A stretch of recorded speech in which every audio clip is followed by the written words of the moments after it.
Hey everyone, it's the Review Revolution, and I want to start doing some reviews of the DC DVD movies that are out there.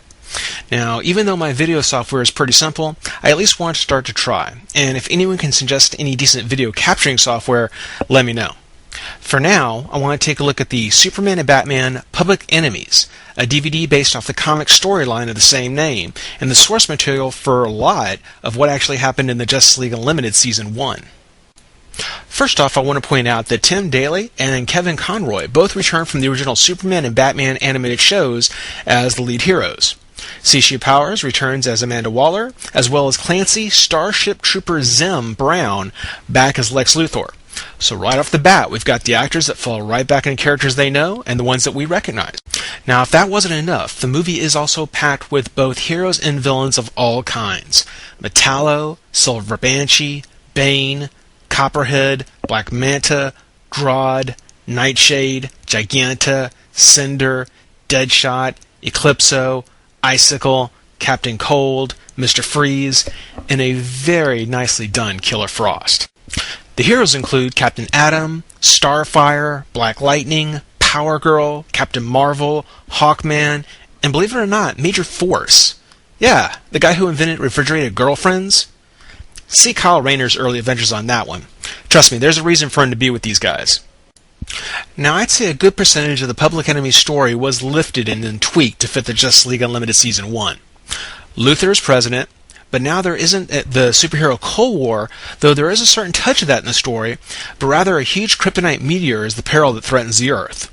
Superman meets with Luthor, and we get the first of some really nice fights, this one with Metallo. Batman shows up to help, and the two escape, but not before we see a shot of Metallo with his steam shovel arm, very reminiscent of the DC Direct figure of the same series. Superman and Batman do escape, and Metallo is left to an assassin, whose death is used to make Superman look like he's growing mentally unstable due to the approaching kryptonite meteor. So unlike Justice League Unlimited, Luthor uses this crisis to make Superman look dangerous, instead of simply pushing the right buttons at the right time, making Superman show just how dangerous he can be.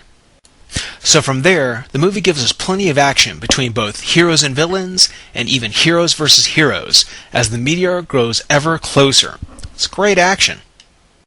Slowly, heroes like Captain Atom learn that Luthor is playing both halves against each other, and Power Girl takes Superman and Batman to the base where Luthor is making his plans.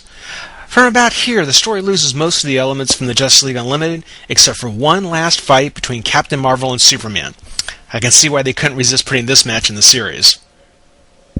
Meanwhile, Batman is dealing with Hawkman and Lex is taking his kryptonite. He gives away his plans to let the meteor hit the Earth and destroy half the human race, which he's going to rebuild as their ruler, king, god, whatever. Typical evildoer stuff, you say? How about now? Superman and Batman manage to defeat Captain Marvel and Hawkman, and disguised in their costume approach the base where Luthor is hiding. Unwilling to allow the two of them to get the information about stopping the meteor, Luthor defeats the computer memory, but not before Waller can get a copy to Batman with the order, "Save us." As Superman and Batman race off, Luthor has a quick wardrobe change and is fast behind them to Japan. Okay, I do want to make a quick point here. As Superman and Batman arrive at the kid's base, Superman asks, what kid has this kind of money? Batman admits he did, but he wasn't into toys. Are you serious? Batman not into toys. I'm sorry, what are those things around your belt? Come on. As they enter, they find Power Girl guarding the door and ask why she isn't with the kid. Power Girl says that she's close enough and that he isn't really a kid. He's 13, you know? Inside we meet the kid, or Toyman as he likes to be called, who asks them to tell Power Girl he was sorry. Seems he was testing out some X-ray vision of his own. In Toyman's lab, we see the Mega Mecha rocket that he's modified to destroy the meteor. Soon, an attack by Luthor takes out Power Girl, and Superman and Batman struggle to give Toyman time to complete his programming for the rocket. Luthor puts the heroes down long enough to trade words with Toyman, who outwits him, and I think Luthor takes pretty well. Without the rocket programming complete, Batman quickly makes for the rocket's manual control to guide it himself. For almost the start of the movie, Superman and Batman have taken events side by side, but here they are separated. Batman to destroy the meteor, and Superman to capture Luthor, and see that he's brought to justice. Even though they are now on different missions, their journey is very much the same. Batman races towards his target, Superman chasing after his. Each at a pivotal moment. Batman makes the impact with a meteor, and from Earth, where Superman has caught Luthor and is ready to do more damage than I think he realizes, sees the plume of dust from Batman's impact. Reflecting on the sacrifice his friend has made, and that no amount of hurt he can put to Luthor will bring him back, Superman gives the heroic right cross, sending Luthor into a glass door across the street. Captain Atom and Power Girl arrive to let Superman know that according to Toyman, there may still be a chance. Without needing another word, Superman races into the sky, and what I think is one of the best shots in the movie, we can see Captain Atom stepping from the dark shadows into the light to take Luthor into custody.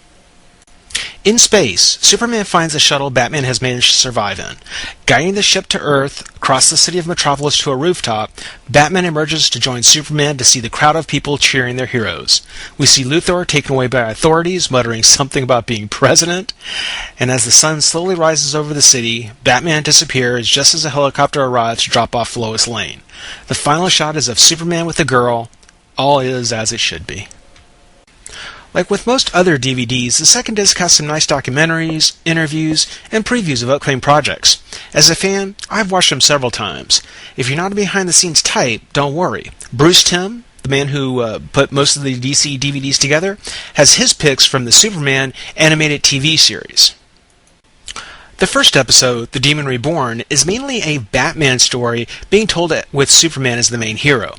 Ra's al Ghul's near death. He steals an artifact that can rejuvenate him with life energy from another, in this case, Superman. Batman arrives and together Ra's al Ghul appears to be killed, but as many Batman fans know, he will be back. Nighttime is a great episode where Bruce Wayne mysteriously disappears, leaving Robin to defend Gotham and Superman to deal with the overflow into Metropolis. To discover what happens, Superman dons the cape and cowl with Robin as his tutor, learns how things are done Dark Knight style. Full of too many great moments to include, Superman and Robin track down Bruce to a secret research base where Brainiac has taken control of Bruce to build him a new ship, but is unable to escape Earth due to Kal-El's interference. Superman and Batman Public Enemies, the DVD, not bad, good solid 6.5 even. Two things that are going against it. One is the length. In this case, you can tell that I was able to go over most of the story in about 6 minutes. The movie itself is actually 70 minutes long. With an extra 10-15 minutes, I think there's a lot more that could have been put in and made it a much better story. The other thing is actually the elements to the story as well. A lot of it, as I mentioned before, was lifted and put into the Justice League Unlimited Season 1. Now that had a much bigger story arc and was told in a much better way. Seeing it there and then retold in Public Enemies just goes to show me how weak this particular story was.